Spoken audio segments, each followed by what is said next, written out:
la lengua es la cultura. No sé si eso sea una frase de cajón, pero creo que apunta a algo, digamos, profundo.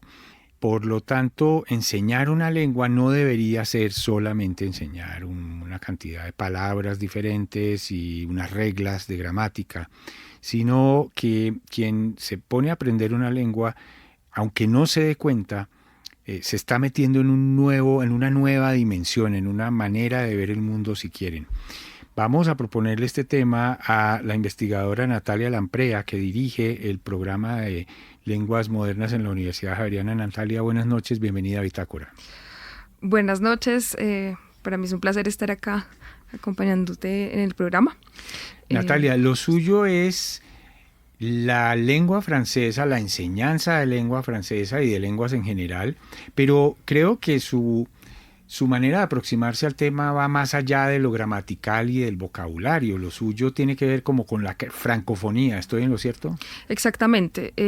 Fue, digamos que una curiosidad, si se quiere, que empezó a surgir cuando estaba estudiando lenguas, mi licenciatura en lenguas en la Universidad Pedagógica, el hecho de esta noción de francofonías que se repetía desde el primer semestre y luego en asignaturas relacionadas justamente con las literaturas francófonas, que empecé como a problematizar un poco el tema de lo francófono y que, bueno, en la licenciatura yo veía español, inglés, francés, no había una noción o un término que se asociara o que tuviera como tanta complejidad a la hora de abordarlo como francofonía. Y el tema le interesó tanto que le dedicó la maestría y el doctorado. Terminó en Nantes, en Francia, investigando sobre el tema. Sí, en mi maestría hice una investigación que tiene que ver con las representaciones sobre la francofonía en la construcción de identidad del maestro, del maestro de francés. Y luego para el doctorado traté de llevarlo un poquito más allá y buscar o indagar cómo se confecciona esta idea de francofonía que es tan politizada, en un punto es politizada y despolitizada en algunos, digamos, en algunos discursos o en algunas aproximaciones que se hacen, sobre todo desde la institucionalidad. Me llama la atención que una posible manera de tratar de definir la francofonía sería por contraste con una posible anglofonía o hispanofonía, ¿no? Uh-huh. ¿Usted qué nos podría aportar sobre en esa perspectiva? Sí, justamente digamos que la complejidad de la noción me lleva a investigar un poco desde los discursos, diferentes tipos de discursos de instituciones, desde la didáctica misma de la lengua, cómo se configura esa idea de francofonía que, como lo decía hace un momento, pues no es inocente, no es una noción o un término inocente, pero parece inocente. En primer punto, si digamos, desglosamos el término francofonía, podríamos decir, etimológicamente, pues está francés, está el francés ahí, ¿no? Franco, y diríamos alguien que habla, un hablante de francés, simplemente, ¿no? Sin embargo, digamos que rastreándolo un poco desde lo histórico y desde también los discursos de la institución, y cuando hablo de instituciones de la actual Organización Internacional de la Francofonía, es una idea que se va configurando, un poco desde lo pragmático, desde el siglo XIX, época colonial, del imperio colonial francés, y muere y luego se vuelve y renace en los años 60 con Léopold Sédar Senghor, presidente en la época, primer presidente de Senegal, que revive el término francofonía. Y a partir de ese momento empieza justamente como a fraguarse, si se quiere, una historia, o mejor dicho, como a abrirse o ampliarse esa historia de la francofonía, pero siempre como desde un gesto, si se quiere, político, aunque en principio Senghor lo planteaba como la unión o el diálogo de culturas después de una época de colonización. Recordemos que fue en los años 50-60 que se produce la época de colonización, donde Francia, digamos que concede, si se quiere ver desde este punto de vista, la independencia a sus excolonias, ¿no? Profesora Natalia Lamprea, sin embargo, uno podría ser un poquito escéptico y decir, mire, un profesor de lenguas se puede dar el lujo, a veces, en algunas situaciones, de simplemente enseñar el idioma. Uh-huh. pero yo creo que usted tiene una opinión mucho más concreta de por qué alguien que se está preparando en una universidad para ser profesor de lenguas tiene que ser consciente, diría yo, no sé, escuchándola, de la historia y de la cultura que van asociadas a esa lengua, ¿o no?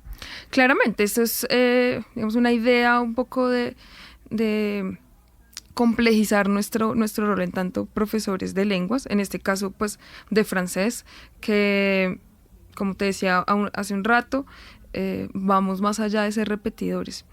Si bien hay profesores de lenguas que se dedican a repetir, ¿no? A enseñar lo que se concibe como un sistema para comunicarse, ¿sí? Desde una perspectiva pragmática, lo que le da al profesor de lenguas una idea o se asocia como a una función un poco instrumental de enseñar ese sistema, ¿no? Pero pues desde mi pregrado yo decía, pues no quiero estudiar 5 años para simplemente repetir, ¿no?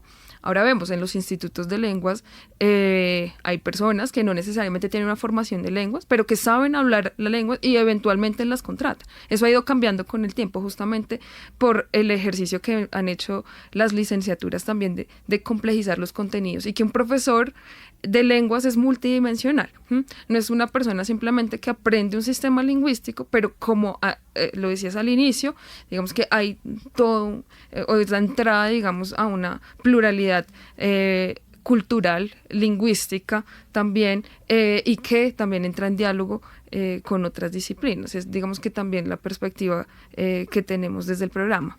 Usted dirige desde hace poco el programa de lenguas de la Universidad Javeriana, y me pregunto qué tan impregnado está ese currículo, ese plan de estudios de la Universidad Javeriana, de esta visión que la tiene usted, pero yo sé que también hay otros colegas suyos que la comparten. Bueno, es una buena pregunta y ahí tengo también que anotar que también fui coordinadora del área de francés durante más o menos 3-4 años. Yo llevo dirigiendo el programa hace un año, más o menos, y digamos que en la época en la que estuve como coordinadora, la mayor parte, pues estaba haciendo mi tesis doctoral. Entonces, justamente traté, en diálogo claramente con el equipo de profesores de francés, decir, bueno, vamos justamente a complejizar este currículo, ¿sí? Desde el primer semestre. Desde que los chicos empiezan a ver francés, bases, porque los chicos y chicas llegan, muchos de ellos sin ninguna bases en francés, y vamos a empezar a meter en diálogo ese aprendizaje de la lengua del sistema con otros saberes, ¿no? Y entre ellos, pues claramente desde el principio, pues indagar sobre qué es francofonía. ¿Y por qué? Y en contraste justamente con otras nociones inexistentes en otras lenguas, digámoslo así, hegemónicas. Pues la profesora Lamprea y algunos oyentes no saben, pero el 27 de marzo Javeriana Estéreo estrenará un programa que se llama Francofonías, los domingos a las 7:30 de la noche. La verdad, cuando creamos ese proyecto no éramos conscientes de que esa palabra está emparentada con una dimensión tan compleja, pero seguramente los oyentes escucharán allí, digamos, no solamente hablar en francés, sino que sobre todo va a ser una ventana a la cultura y a la historia de todo lo que tiene que ver con la lengua francesa, tanto en Francia como en otros países, así que están todos muy invitados. Profesora Lamprea, muchas gracias por acompañarnos esta noche en Bitácora y bienvenida siempre. Muchas gracias. Aprovecho el espacio también para invitarlos. Nosotros con el programa de la licenciatura y con el Departamento de Lenguas estaremos haciendo una celebración extendida e interinstitucional de las francofonías, lo llamamos en plural también, justamente como con ese objetivo de reterritorializar un poco el concepto, no digamos asociarlo solamente a lo institucional, sino como a esas historias de vida de una realidad sociolingüística que es bastante amplia. Entonces estaremos con la Universidad Pedagógica, la Universidad Libre, la Universidad de La Salle, proponiendo diferentes actividades, acá en la Javeriana también. ¿Eso va a ser cuándo? La semana del 23, como el 22 al 24 de marzo, que es justamente la semana de la lengua francesa y las francofonías. Y acá tal vez un dato para darles, esa fecha del 23 de marzo no es ingenua tampoco. Es la creación de la Agencia Técnica Cultural, Agencia Cultural y Técnica de la Francofonía, que se creó en 1970, el 23 de marzo. Y luego con el tiempo, esa fecha fue la que se institucionalizó como la fecha de la lengua francesa y las francofonías. Por eso estrenamos el programa ese domingo. Excelente. Gracias por la invitación. En Javeriana Estéreo, el trino del día.